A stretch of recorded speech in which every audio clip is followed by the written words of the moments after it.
Hey, I'm Tron and this is Word, the daily video series going through the Word of God, one chapter at a time. Today's text is Genesis 10, where in 32 verses we dive into the family history of Noah's sons Shem, Ham, and Japheth.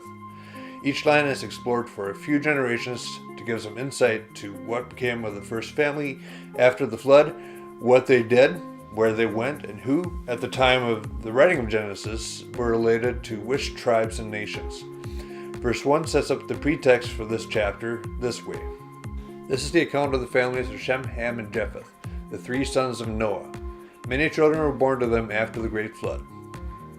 There are a couple of recognizable names in the descendants list, one of them being Nimrod, a descendant of Ham, and a renowned name in his day for being a hunter and a founder of Babylon.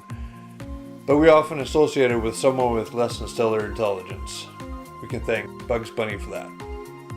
The other name may be a little more obscure as Peleg, one of the descendants of Shem.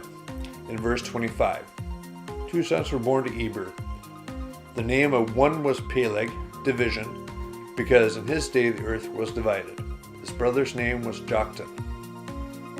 There's some debate on what this verse means. Some seem to think that it's linguistic in nature, that his birth coincided with the Tower of Babel and the division of mankind by languages. Others lean in the direction of the earth splitting from being just one continent. To me, this makes a lot of sense, especially if it occurred after the time of Babel, where geography aided in the dispersion and multiplication of man across the globe.